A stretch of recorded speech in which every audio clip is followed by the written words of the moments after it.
नमस्कार, आवाज मीडियाच्या बातमीपत्रात आपले स्वागत। मी भाग्यश्री वासुदेव।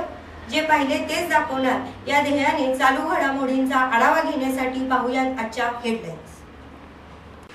देशाचे पंतप्रधान नरेंद्र मोदी यांनी युवकांना रोजगार देण्याचे आश्वासन देऊन युवकांची फसवणूक झाल्याने राष्ट्रवादी युवक काँग्रेसतर्फे युवक आक्रोश मोर्चा काढून शासनाचा निषेध व्यक्त केला।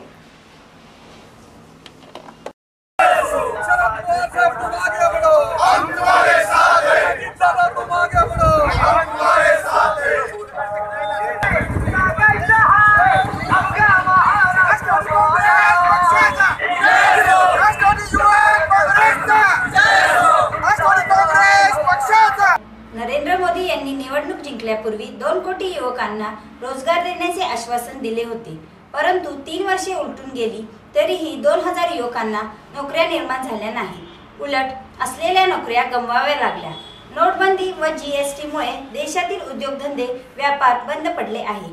शासनाच्या सर्व योजना फसल्याने कौशल्य विकास योजनेचा ही बोजवारा घडला आहे। यासाठी सांगली जिल्हा राष्ट्रवादी युवक काँग्रेसने जिल्हाधिकारी कार्यालयावर मोर्चा काढून निदर्शने केली। यावेळी सांगली जिल्हा अध्यक्ष भरत देशमुख यांनी या मोर्चाचे आयोजन केले होते।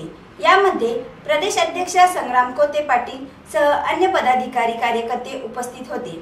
जवळपास 4 वर्षांहून अधिकचा कालावधी झालेला आहे।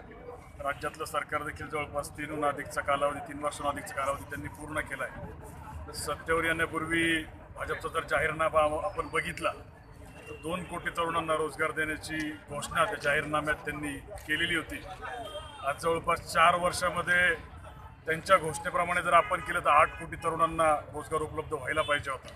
मात्र राज्यातली देशातली परिस्थिती जर आपण बघितली तर 5 लाख देखील तरुणांना रोजगार उपलब्ध झालेला नाही आहे। त्यांच्याकडनं मोठे दावे केले जातात। आज या मोर्चाच्या माध्यमातून माझी त्यांना विनंती आहे की तुम्ही जेवढ्या तरुणांना देशात राज्यात रोजगार उपलब्ध करून दिला त्या तरुणांची नावं तुम्ही फेसबुकवर ट्विटरच्या माध्यमातून तुम्ही ती जाहीर करावीत की किती तरुणांना रोजगार तुम्ही राज्यामध्ये दिला, ती नावं तुम्ही येणाऱ्या कालावधीमध्ये जाहीर करावी।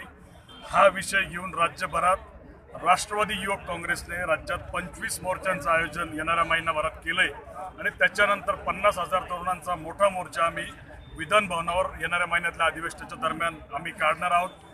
बेरोजगारांच्या प्रश्नांवर जर येणाऱ्या कालावधीत असं लक्षात आलं की शासन अजूनही गंभीर नाहीये, संवेदनशील नाहीये, आत्ताची आंदोलनं ही आक्रमक स्वरूपाची असतील, पण युवक संघटनेचा प्रांताचा अध्यक्ष म्हणून मी जबाबदारीने सांगतो हा विषय शासनाने व्यवस्थितरित्या न हाताळल्यास येणाऱ्या काळातली जी आंदोलनं असतील ती उग्र स्वरूपाची असतील।